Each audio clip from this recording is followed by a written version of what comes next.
আৰম্ভণিতে দিও এক ব্ৰেকিং নিউজ জিএমচিএইচত পুনৰ কৰোনাত আক্ৰান্ত হৈছে চিকিৎসক জিএমচিএইচৰ লেবৰেটৰী চিকিৎসক আৰু কৰ্মী আক্ৰান্ত হৈছে জিএমচিএইচৰ 7জন চিকিৎসা কৰ্মী কৰোনাত আক্ৰান্ত জিএমচিএইচৰ ভাইৰাছ ৰিচাৰ্চ এণ্ড ডায়গনষ্টিক চেণ্টাৰৰ এজন লোক আক্ৰান্ত হৈছে পুনৰবাৰ জনাইছো যে জিএমচিএইচত পুনৰ কৰোনাত আক্ৰান্ত হৈছে চিকিৎসক লেবৰেটৰী চিকিৎসক আৰু কৰ্মী আক্ৰান্ত হৈছে জিএমচিএইচৰ 7জনকৈ চিকিৎসা কৰ্মী কৰোনাত আক্ৰান্ত জিএমচিএইচৰ জিএমচিএইচৰ ভাইৰাছ ৰিচাৰ্চ এণ্ড ডায়গনষ্টিক চেণ্টাৰৰ লোক আক্ৰান্ত হৈছে কৰোনা ভাইৰাছত পুনৰবাৰ চিকিৎসা কৰ্মী আক্ৰান্ত হৈছে কৰোনাত জিএমচিএইচত চিকিৎসা কৰ্মী লগতে চিকিৎসক আক্ৰান্ত হৈছে জিএমচিএইচৰ 7জনকৈ চিকিৎসা কৰ্মী কৰোনাত আক্ৰান্ত হোৱাৰ খবৰ আমি জনাও এই মুহূৰ্তত জিএমচিএইচৰ ভাইৰাছ ৰিচাৰ্চ এণ্ড ডায়গনষ্টিক চেণ্টাৰৰ লোক আক্ৰান্ত হৈছে কৰোনা ভাইৰাছত জৰুৰীকালীন সেৱা জড়িত বৰ্তমান চিকিৎসকসকল ইতিমধ্যে আমি জনাইছো যে কালি দিনটো বহুকেইগৰাকী আৰক্ষীৰ শৰীৰত ধৰা পৰিছে কোভিড-19 পজিটিভ আৰু জিএমচিএইচত পুনৰবাৰ কৰোনাত আক্ৰান্ত হৈছে চিকিৎসক পূৰ্বতে দেখিবলৈ পোৱা গৈছে স্বাব সংগ্ৰহত বা যিসমূহ স্ক্ৰিনিঙত জড়িত হৈ থাকে সেই সকল লোক ইতিমধ্যে আক্ৰান্ত হৈছে বহুকেইগৰাকী চিকিৎসক আক্ৰান্ত হৈছে পুনৰবাৰ জিএমচিএইচৰ লেবৰেটৰী চিকিৎসক আৰু কৰ্মী আক্ৰান্ত হোৱাৰ খবৰ আমি জনাও জিএমচিএইচৰ 7গৰাকী চিকিৎসা কৰ্মী আক্ৰান্ত হৈছে কৰোনাত জিএমচিএইচৰ ভাইৰাছ ৰিচাৰ্চ এণ্ড ডায়গনষ্টিক চেণ্টাৰৰ লোক আক্ৰান্ত হৈছে কৰোনাত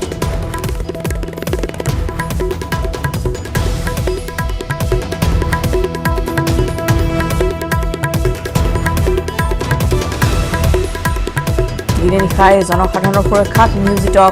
চিকিৎসা কৰ্মী এবাৰ আক্ৰান্ত হৈছে ইতিমধ্যে দেখিবলৈ পোৱা গৈছে আশা কৰ্মী সকলো বহুকেইগৰাকী ইতিমধ্যে চাফাই কৰ্মী আক্ৰান্ত হৈছে জিএমচিএইচৰ এগৰাকী চাফাই কৰ্মী আক্ৰান্ত হৈছিলে পূৰ্বতে চিকিৎসক আক্ৰান্ত হৈছিলে আৰু এইবাৰ দেখিবলৈ পোৱা গৈছে লেবৰেটৰী চিকিৎসক ইতিমধ্যে আক্ৰান্ত হৈছে আৰু ইতিমধ্যে আমি জনাওঁ যে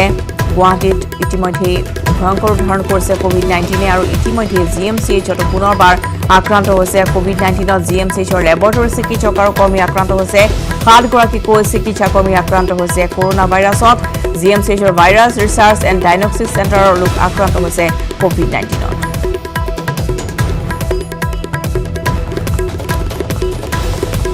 গুৱাহাটীত ভয়াবহ ৰূপ ধাৰণ কৰিছে কৰোনা সংক্ৰমণে গুৱাহাটীত কোভিড-19 পজিটিভ ৰোগীৰ সংখ্যা 1727 জনলৈ বৃদ্ধি পাইছে এদিনতে গুৱাহাটীত 385 জন লোক আক্ৰান্ত হৈছে কেৱল মালিগাঁৱতে মঙলবাৰৰ দিনটো 53 জন কৰোনা ৰোগী চিনাক্ত কৰা হৈছে গুৱাহাটীত যেন কৰোনাৰ হটস্পট হৈছে মালিগাঁও সোমবাৰৰ পৰা লকডাউন আৰম্ভ হোৱা স্বত্তেও গুৱাহাটীত কৰোনা ৰোগীৰ সংখ্যা বৃদ্ধি পাইছে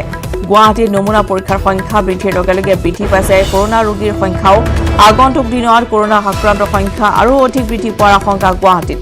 পাৰ্কিং স্থান পেট্ৰল পাম্প ধাবা গুদাম আদিত কাম কৰা লোকৰ পৰীক্ষা বৃদ্ধিৰ পিছতেই গুৱাহাটীত আক্ৰান্ত সংখ্যা বৃদ্ধি পাবলৈ লৈছে সোমবাৰে গুৱাহাটীত পোৱা গৈছে 172 জন কৰোনা ৰোগী দেওবাৰে গুৱাহাটীত আক্ৰান্ত হৈছিল 195 জন লোক শনিবাৰে গুৱাহাটীত কৰোনাত আক্ৰান্ত হৈছে 203 জন লোক গুৱাহাটীত কৰোনা সংক্ৰমণৰ ভয়াৱহতাৰ প্ৰতি লক্ষ্য ৰাখি গুৱাহাটী মেঘালয় প্ৰৱেশ দুৱাৰ বন্ধ কৰিছে মেঘালয় চৰকাৰে জোৰাবাটত অসম শিলং পথত প্ৰৱেশত বাধা আৰোপ কৰা হৈছে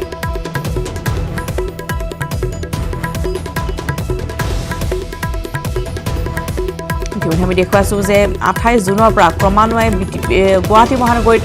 আক্ৰান্ত সংখ্যা বৃদ্ধি পাবলৈ লৈছে ইতিমধ্যে 28 জুনত 195 জন 27 জুনত 203 জন আক্ৰান্ত হোৱাৰ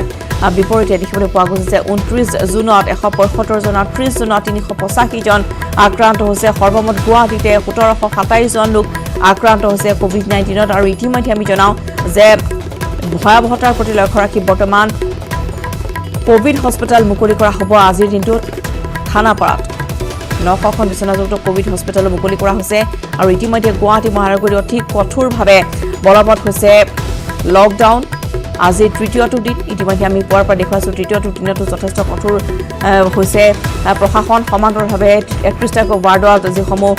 পৰীক্ষা কেন্দ্ৰ বা যিসমূহত স্বাব পৰীক্ষা কৰা হ'ব সেই কেন্দ্ৰসমূহতো ইতিমধ্যে বহুসংখ্যক লোকে গৈ নিজৰ স্বাব দিছে বা পৰীক্ষা কৰিছে কৰোনা আক্ৰান্তত ইতিমধ্যে বহুসংখ্যক লোক আক্ৰান্ত হোৱা পৰিলক্ষিত হৈছে আৰু এতিয়া আশংকা কৰা হৈছে যে গুৱাহাটীত গণ সংক্ৰমণ হৈছে নেকি তাকো এতিয়া চিন্তা চলিছে যেহেতু মালিগাঁৱতে কালিৰ দিনটোত মঙলবাৰৰ দিনটোতে 53 জনকৈ লোক আক্ৰান্ত হৈছে আৰু সেই সকল লোকক আনিবলৈ যাওঁতে কিছু বিমূৰত পৰিছিল স্বাস্থ্যকৰ্মীসকল যেহেতু তেওঁলোকে ৰিপৰ্ট বিচাৰিছে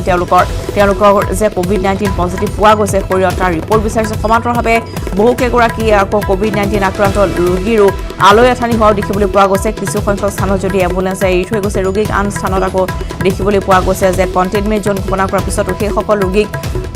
যিসমূহ কোভিড-19ৰ চেণ্টাৰ আছে য'ত সব সংগ্ৰহ কৰা হৈছে তালৈ মাটি পঠোৱা হৈছে এতিয়া তেওঁলোকে প্ৰশ্ন কৰিছে যে লকডাউনৰ সময়ছোৱাত তেওঁলোকে কেনেকৈ যাব সেই স্থানলৈ কেনেদৰে যাব তাক লৈ প্ৰশ্ন উত্থাপন হৈছে এনেদৰে কিছু খেলিমেলিও দেখিবলৈ পোৱা গৈছে আৰু বৰ্তমান আমি জনাওঁ যে গুৱাহাটী মহানগৰীত 28 জুনৰ পৰা 27 জুন 28 জুন 29 এই চাৰিটা দিনত যথেষ্ট আক্ৰান্তৰ সংখ্যা বৃদ্ধি পাইছে আৰু 30 জুনত সৰ্বাধিক 385 জন আক্ৰান্ত হৈছে গুৱাহাটীত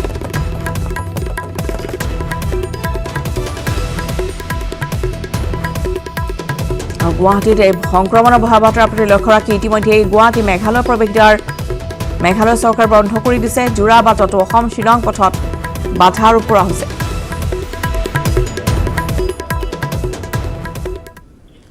অসমবাসীৰ বাবে ভয়ংকৰ খবৰ ৰাজ্যত ভয়ংকৰভাৱে বৃদ্ধি কৰোনা আক্ৰান্তৰ সংখ্যা 24 ঘণ্টাত সৰ্বাধিক 613 জন লোক কৰোনাত আক্ৰান্ত হৈছে নিশা পুনৰ 572 জন লোক কৰোনাত আক্ৰান্ত হৈছে চিনাক্ত হৈছে ইতিমধ্যে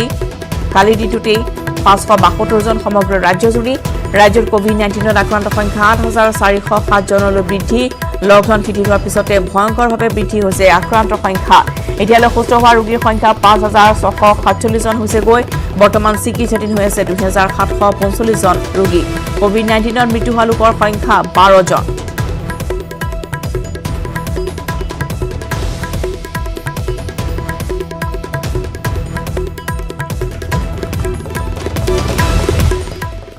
আজি খানাপাৰাত মুকলি হ'ব অস্থায়ী কোভিড হস্পিটাল হস্পিটালখনত আছে 900 খন বিছনা কৰোনা ৰোগীৰ বাবে মুকলি হ'ব এই বিশেষ হস্পিটালখন মহানগৰীত কৰোনা সংক্ৰমণ বৃদ্ধি হোৱাৰ বাবে আজি মুকলি কৰা হ'ব হস্পিটালখন স্বাস্থ্য মন্ত্ৰী হিমন্ত বিশ্ব শৰ্মাই মুকলি কৰিব এখন হস্পিটাল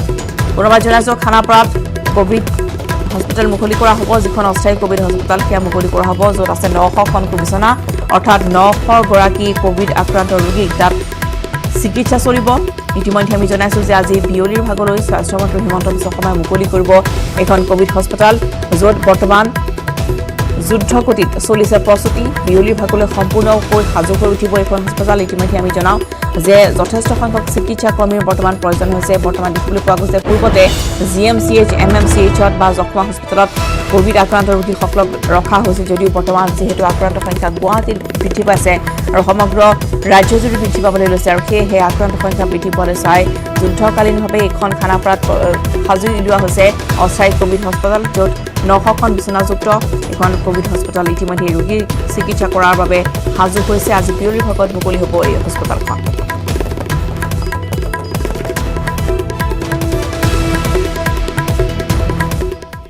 অসমত 4 লাখৰ অধিক কৰোনা পৰীক্ষা সম্পন্ন হৈছে 30 জুনলৈ কৰা হ'ব 4,12,214টা পৰীক্ষা স্বাস্থ্য বিভাগৰ এই বৃহৎ কাৰ্যত স্বাস্থ্য মন্ত্ৰী হিমন্ত বিশ্ব শৰ্মাৰ প্ৰশংসা গুৱাহাটী মেডিকেল কলেজ হস্পিটালত সৰ্বাধিক 54,100টা পৰীক্ষা সম্পন্ন হ'ল যোৰহাট মেডিকেল কলেজ হস্পিটালত কৰা হৈছে 43,429টা পৰীক্ষা ডিব্ৰুগড় আঞ্চলিক চিকিৎসা গৱেষণা কেন্দ্ৰ চমুকৈ RMRCত কৰা হৈছে 33,842টা পৰীক্ষা বৰপেটা মেডিকেল কলেজ হস্পিটালত কৰা হৈছে 47,581টা পৰীক্ষা পুনৰ জনাওঁ 4 লাখৰ অধিক কৰোনা পৰীক্ষা সম্পন্ন হৈছে অসমত 30 জুনলৈ কৰা হ'ল 4,12,214টা পৰীক্ষা স্বাস্থ্য বিভাগৰ এই বৃহৎ কাৰ্যত স্বাস্থ্য মন্ত্ৰী হিমন্ত বিশ্ব শৰ্মাই প্ৰশংসা কৰিছে গুৱাহাটী মেডিকেল কলেজত সৰ্বাধিক 54,100টা পৰীক্ষা সম্পন্ন হৈছে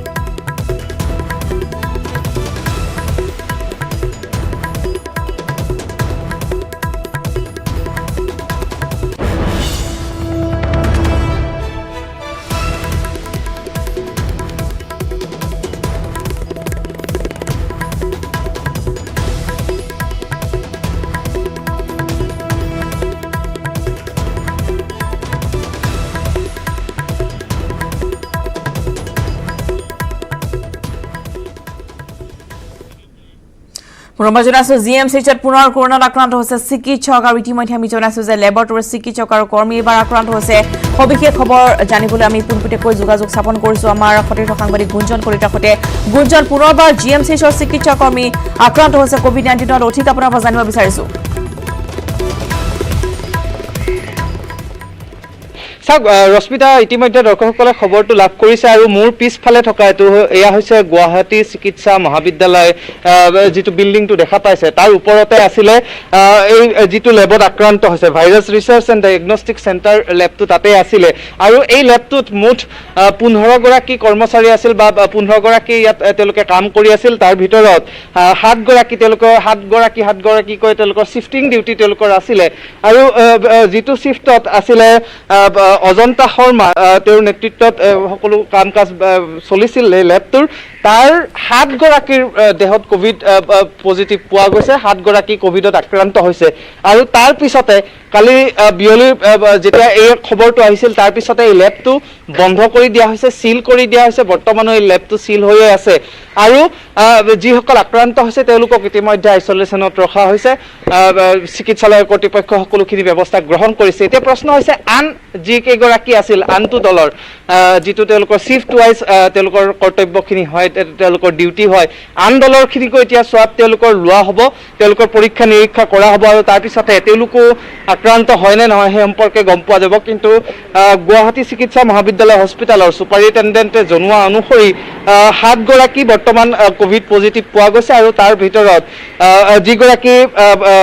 ইনচাৰ্জ আছিলে লেব ইনচাৰ্জ আছিলে অজন্তা শৰ্মা আৰু তেওঁৰ এছিষ্টেণ্টকে ধৰি মুঠ 7 গৰাকীৰ দেহত কৰোনা ভাইৰাছৰ উপস্থিতি পোৱা গৈছে আৰু এতিয়া তেওঁলোকক চিকিৎসালয়ত ভৰ্তি কৰোৱা হৈছে আৰু লেবটো সিল কৰি দিয়া হৈছে নিশ্চয় গুঞ্জন ধন্যবাদ জনাইছোঁ কিন্তু তথ্য দিয়াৰ বাবে আৰু ইতিমধ্যে গুঞ্জনে জনাইছে যে লেবটো বৰ্তমান সিল কৰি দিয়া হৈছে আৰু যিগৰাকী চিকিৎসকৰ তত্বাৱধানত আছিলে লেবটো অজন্তা শৰ্মা তেওঁৰ লগতে আন 6 গৰাকী তেওঁৰ সৈতে আন 6 গৰাকী অৰ্থাৎ 7 গৰাকী মুঠ চিকিৎসক আৰু চিকিৎসাকৰ্মীক ইতিমধ্যে বৰ্তমান আইচোলেশ্যনত ৰখা হৈছে আৰু ইতিমধ্যে আমি জনাওঁ যে বৰ্তমান GMCHৰ 7 গৰাকী চিকিৎসাকৰ্মী কৰোনাত আক্ৰান্ত হৈছে যিটো virus research and diagnostic centre আছিল সেইটো ৰিচাৰ্চ চেণ্টাৰ এতিয়া সিল কৰি দিয়া হৈছে গুঞ্জনে জনাইছে খবৰ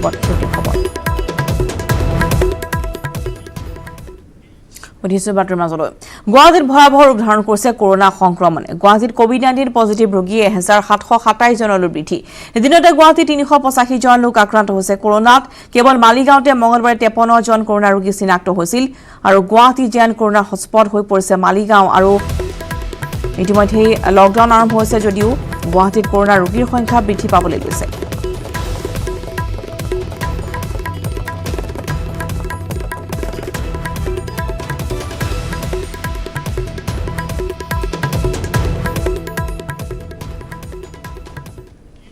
মৰাণৰ 4 গৰাকীকৈ চৰকাৰী কৰ্মচাৰীৰ দেহত কোভিড-19 পজিটিভ ধৰা পৰাৰ পিছতে সমগ্ৰ মৰাণ অঞ্চলতে আতংকময় পৰিস্থিতি বিৰাজ কৰিছে সমগ্ৰ বিষয়টোৰ সন্দৰ্ভত স্থানীয় প্ৰশাসন আৰু স্বাস্থ্য বিভাগে তৎপৰ হৈ পৰিছে আক্ৰান্ত কৰ্মচাৰী কেইজনৰ সংস্পৰ্শলৈ অহা খুৱাং প্ৰাথমিক স্বাস্থ্য কেন্দ্ৰৰ অন্তৰ্গত 12 গৰাকী স্বাস্থ্যকৰ্মীক মংগলবাৰে নিশা ডিব্ৰুগড় এখন হোটেলত কোৱাৰেণ্টাইন কৰাৰ বাবে প্ৰেৰণ কৰা হৈছে এই ঘটনাটোৱে স্বাস্থ্যকৰ্মীসকলৰ মাজতো হাহাকাৰ পৰিস্থিতিৰ সৃষ্টি কৰিছে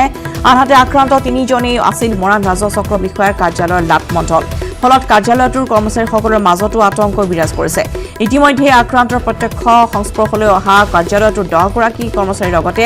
আটাইকেইজনৰ পৰিয়ালৰ 20 গৰাকীৰো অধিক লোকৰ স্বাব সংগ্ৰহ কৰা হৈছে তদুপৰি আৰু বহু লোক আক্ৰান্তৰ সংস্পৰ্শলৈ অহাৰ তথ্য পোহৰলৈ আহিছে সমগ্ৰ বিষয়টোৰ সন্দৰ্ভত তৎপৰ হৈ পৰিছে প্ৰশাসন আৰু স্বাস্থ্য বিভাগ এই সন্দৰ্ভত মৰাণৰ পৰা ৰিখেশ্বৰৰ এক ৰিপৰ্ট হয় মৰাণত 4 গৰাকী চৰকাৰী কৰ্মচাৰীৰ দেহত কোভিড-19 পজিটিভ ধৰা পৰাৰ পিছতে এতিয়াও মৰাণবাসীৰ মাজত আতংকময় পৰিস্থিতি বিৰাজ কৰি আছে আৰু ক'ব লাগিব এই 4 গৰাকী চৰকাৰী কৰ্মচাৰীৰ দেহত কোভিড-19 পজিটিভ পোৱাৰ পিছতে চৰকাৰ বিভাগীয় কৰ্তৃপক্ষ আৰু চিকিৎসকে ইতিমধ্যে তৎপৰতা গ্ৰহণ কৰা পৰিলক্ষিত হৈছে আৰু মোৰ ওচৰতে আছে খুৱাং প্ৰাথমিক স্বাস্থ্য কেন্দ্ৰৰ চিকিৎসক মই তেখেতৰ পৰা জানিবলৈ বিচাৰিম কি কেনেধৰণে কাৰ্যপন্থা গ্ৰহণ কৰিছে আচলতে যি 4জন ব্যক্তিক চৰকাৰী কৰ্মচাৰী তেওঁলোকে তাত ডেপুট কৰা আছিলে তেওঁলোকৰ পজিটিভ ওলোৱাৰ পিছত আমাৰ যিখিনি টিম আছিলে স্বাস্থ্য বিভাগৰ ABC 3টা টিম আছিলে 12 জন আছিলে আমাৰ টিমটোত আৰু আমি এই 12 জন টিমটো কালি সোৱাব টেষ্ট লৈ পেলাই তেওঁলোকে হোটেল কোৱাৰেণ্টাইন পঠাইছো আৰু মই আজি মিডিয়াৰ যোগেৰে আমাৰ স্বাস্থ্য বিভাগক ধন্যবাদ জনাইছো আমাৰ প্ৰশাসনক ধন্যবাদ জনাইছো আমাৰ জইণ্ট ডিৰেক্টৰ ছাৰ নিজে আহি তদাৰক কৰিছে আমাৰ ADC ছাৰ SDC সকলোৱে ইমান বেছি ফাষ্ট কামটো কৰিছে আৰু মৰাণত মৰাণৰ আহি পেলাই সকলোৱে লগ লাগি পেলাই যিটো তৎপৰতা দেখুৱাইছে মই ভাবিছোঁ আমাৰ যিখিনি কৰণীয় আমাৰ ফালৰ পৰা কৰিছোঁ। এইখিনিতে মোৰ কথা এটা, আমাৰ মানুহবোৰ বেছি পেনিক হৈছে, কিন্তু পেনিক হ'ব নালাগে। মই পজিটিভ ওলাইছে হয়, কিন্তু আমাক আপোনালোকে সহায় কৰক, ডিষ্টেঞ্চ মেইনটেইন কৰক, মাস্ক পিন্ধক, আৰু আপোনালোকে বিনা অযথা কামত ওলাই ঘূৰি নুফুৰিব। এইবিলাক আপোনালোকে আমাক সহায় কৰক, তেতিয়া আপোনালোক অকল স্বাস্থ্য বিভাগৰ, অকল সংবাদ মাধ্যমৰ আৰু প্ৰশাসনৰ দায়িত্ব নহয়। সমাজখন ঠিক কৰি ৰাখিবলৈ হ'লে আমাৰ সমাজৰ প্ৰত্যেকটো each and every people have rights, তেওঁলোকৰ এটা দায়িত্ব আছে, তেওঁলোকৰ এটা কৰ্তব্য আছে, তেওঁলোকে কাম কৰিব লাগিব, আগবাঢ়ি আহিব, তেতিয়াহে আমি সমাজখন ঠিক কৰিব পাৰিম। কেইজন স্বাস্থ্যকৰ্মী ইতিমধ্যে কোৱাৰেণ্টাইনলৈ প্ৰেৰণ কৰিছে। সেই COVID-19 যি লক্ষণ পোৱা গৈছে সিহঁতৰ সংস্পৰ্শলৈ আহিছিল নেকি? তাহাঁতৰ সংস্পৰ্শ আমাৰ টিম 3টা থাকে, গতিকে 3টা টিমৰ ভিতৰত আমাৰ শ্বিফ্টেড ডিউটি, টিম এ, টিম বি, টিম চি। এতিয়া কোনোবাই কাৰোবাক লগ পাব পাৰে, কোনোবাই কাৰোবাক চিনি নাপাব পাৰে। আমি কৈছোঁ যাতে হওক বা নহওক, কিন্তু আমি মানে প্ৰিভেনশ্যন ইজ বেটাৰ দেন কিয়ৰ। গতিকে আমি প্ৰিভেনশ্যন যদি আছে, আমি কেনেকৈ প্ৰিভেনশ্যন কৰিব পাৰিম তেওঁলোকক। সেইকাৰণে আমাৰ যিখিনি কৰ্মচাৰী আছে, কোনোবা সংস্পৰ্শ, আমি প্ৰত্যেকে, আপুনি মই সকলোৱে লগে আমি প্ৰত্যেকে সংস্পৰ্শত থাকিব পাৰোঁ, কিন্তু সেইকাৰণে তেওঁলোকে যদি সংস্পৰ্শত আছে বা যি নহওক, আমি তেখেতসকলক আমি হোটেল কোৱাৰেণ্টাইনত পঠাইছোঁ আৰু স্বাব টেষ্ট হৈছে, ৰিজাল্ট আহিব। ভগৱানক প্ৰাৰ্থনা জনাইছোঁ ভাল ৰিজাল্টে আহিব, যিহেতু স্বাস্থ্যকৰ্মী সমাজৰ কাৰণে কৰিছে, কৰ্মচাৰীসকলেও আমাৰ সমাজৰ কাৰণে কৰিছে, ভাল ৰিজাল্ট আহিব বুলি ভাবিছোঁ। আকৌ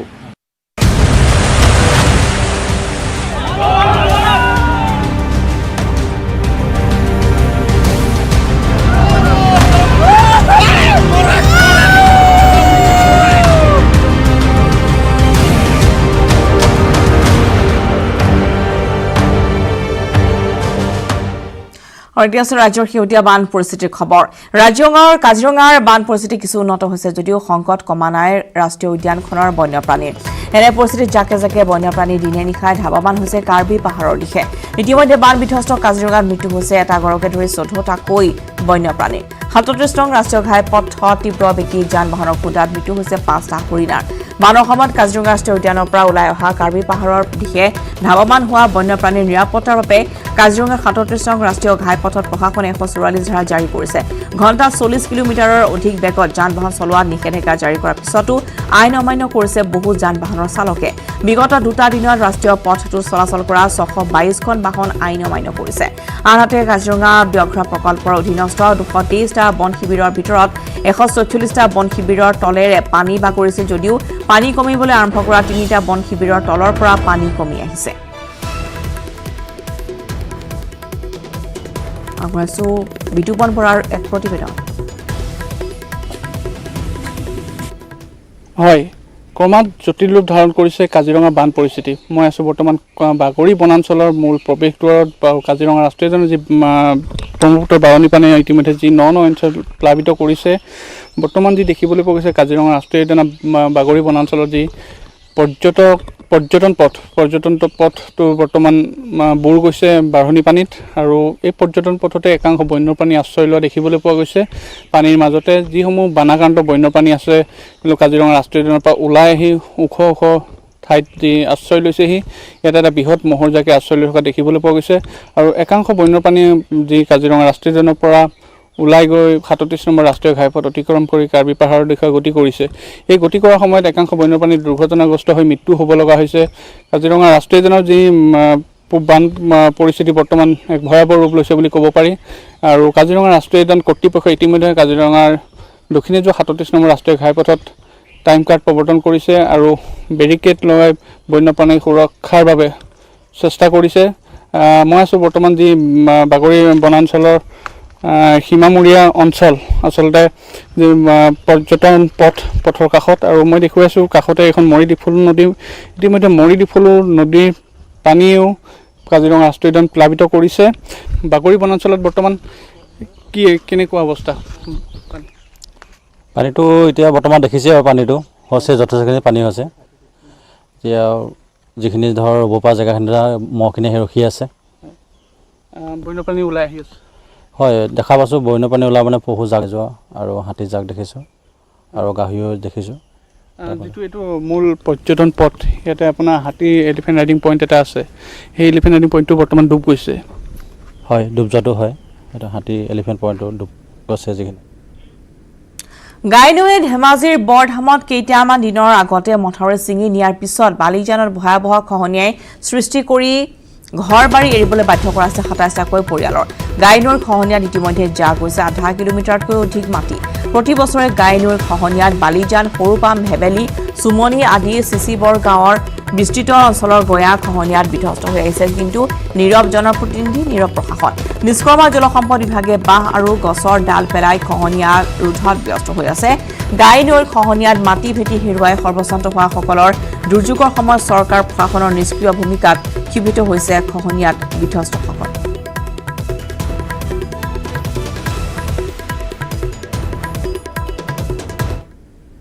মাটি বাইনিয়ে মাটি খহাই বাৰী লৈ গৈছে তাৰপিছত ধৰক আপোনাৰ তাৰপৰা এনেকৈ এটা ঘৰ উঠিবলগীয়া হৈছে পকা ঘৰ নিছে কিছুমানৰ ইয়াত কিমানটামান পৰিয়াল গ'ল এতিয়া এইফালৰ পৰা গৈছে 200 সেইফালৰ পৰা গৈছে 7 ঘৰমান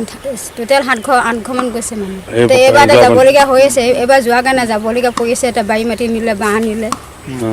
এতিয়া মানুহ থাকিব ঠান নাই মাটিবিলাক যে আছিলে খেতি মাটিবিলাকতো নিলে এইবাৰ কিমান খেতি মাটি হৈ বাৰীখন যে দেখিছে সেই বাৰীখনলৈকে আছিলে আমাৰ খেতি মাটি বাৰী মাটি এতিয়ালৈকে এইফালে 7 ঘৰমান হেৱাইছে এতিয়া উঠি যোৱাটো ভাবিছোঁ নহ'লে পানী এনেকৈ যদি খহাই থাকে আমি থাকিম নক'ত তেতিয়াতো যাবই লাগিব এতিয়া বস্তু পাতিটো উলিয়াই থৈছোঁ খালি মানুহখিনি যাবৰ কাৰণে আছোঁ 3 বছৰ 4 বছৰ আগৰ পৰা গোটেই খানীটো খেতি বাতি কথাটো নাই আগতে নিলে এতিয়া আকৌতো এই গাড়ীবা আকৌ আগত ধৰিলেহি আহে এইবাৰতো আৰু ৰূপটো বেয়া লৈছে এখন দিলেতো ইয়াত আপুনি শুব নোৱাৰে বেলেগ ধমধমনি হয় ৰাতি বন কাৰণ নাই গাঁৱৰ মানুহ চব একেবাৰতে বহি থাকিবলগীয়া হয় এতিয়া চৰকাৰৰ মানুহটো নাহে এতিয়া যেতিয়া পানী শুকায় তেতিয়াহে আহে তাৰ গছত নাহে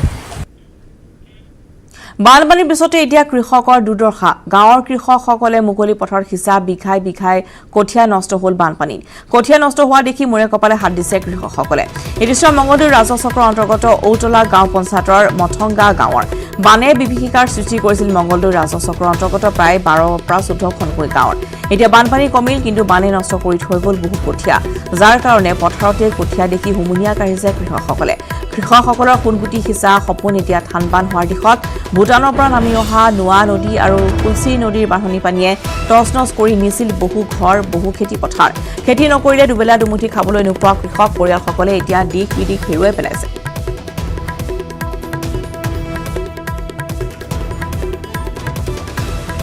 আগবঢ়াইছোঁ খবৰত মংগলদৈৰ পৰা নৱজ্যোতি মহন্তৰ এক প্ৰতিবেদন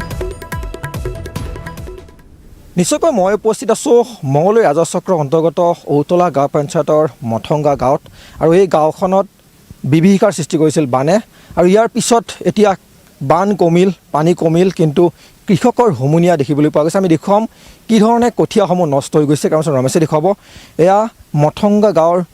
কৃষকৰ কঠীয়া সিঁচিলে তেওঁলোকে খেতি কৰিবৰ কাৰণে এই কঠীয়াসমূহ কিন্তু এতিয়া বানপানীয়ে মাৰি লৈ গৈছে দেখুৱাইছোঁ দৃশ্য কাৰণ ৰমেশে দেখুৱাইছে মথংগা গাঁৱৰ লগতে অহকা গাঁৱৰ ৰাইজে যিসকল কৃষকসকলে এই কঠীয়া সাজু কৰিছিলে তেওঁলোকে কিন্তু এতিয়া এই কঠীয়াসমূহ নষ্ট হৈ যোৱাৰ ফলত মূৰে কাপলৈ হাত দিব লগা হৈছে কৃষকসকল এতিয়ালৈ কিন্তু কোনো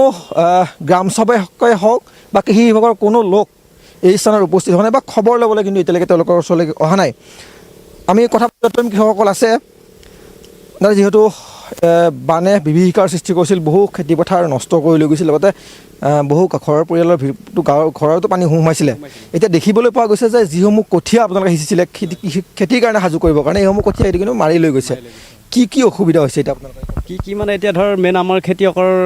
এতিয়া সাজু হৈছিল কঠীয়াখিনি ধৰ কঠীয়া থাকিলেহে আমি ধৰ অস্ত্ৰ থাকিলেহে যুদ্ধ কৰিব পাৰিম সেইকাৰণে এতিয়া কঠীয়াই বানপানী মাৰি নিলে এতিয়া আমি কি কৰিম উপায় নাই আমাৰ মানে জুৰুলা অৱস্থা নোহোৱাকৈ হৈছে এইবাৰ যদি আমি খেতি কৰিব নোৱাৰোঁ আমি খাম কেনেকৈ পেটত গাঁঠি দিব লাগিব সেয়ে কোনো ধৰ এজন হেৰি অহা নাই হেৰি বা গাঁৱৰ সেৱক হয় বা বেলেগ কোনো খবৰ লোৱা নাই আৰু যদি আৰু আমাক তেনেকুৱাকৈ ধৰ খবৰ নলয় তেতিয়া আমাৰ আৰু উপায় নাই আৰু কি কৰিম আৰু এতিয়া কিমানমান বিঘাৰ খেতি ছটিয়াইছে কিমান বিঘাৰ কাৰণে খেতি কৰিবৰ কাৰণে মিনিমাম ধৰ প্ৰত্যেকৰে বেলেগ বেলেগ হেৰি আছেতো মই ধৰ 10 বিঘামান কৰিলোঁ আৰু হয় প্ৰায় 1000মান বিঘা খেতি কৰাৰ কাৰণে মাটি হৈ আছিলে হয় ইয়াতে ঘৰ ধৰ 25 ঘৰ 20 ঘৰমানৰ কঠীয়া আছিলে আৰু হয় চব মাৰি লৈ গ'লে এতিয়া আৰু কি ব্যৱস্থা কৰিছে ইয়াৰ কি হ'ব বুলি ভাবিছে এতিয়া কি হ'ব এইবিলাক গোটেই মানে এতিয়া ৰ'দ দিছে এতিয়া এইবিলাক পচি যাব এতিয়া হালি গৈছে এতিয়া আৰু এইবিলাক আৰু হেৰি নাই আৰু কঠীয়া পাৰিবনে নাই নোৱাৰে এইবিলাক নোৱাৰে এতিয়া ৰ'দ দিলে এইবিলাক পচি যাব খেতি কৰা কোনো চান্স নাই ইয়াতে আৰু কি অনুৰোধ জনাব কৃষি বিভাগক? এতিয়া তেওঁলোকে অকণমান আমাৰ ফালে চাওক,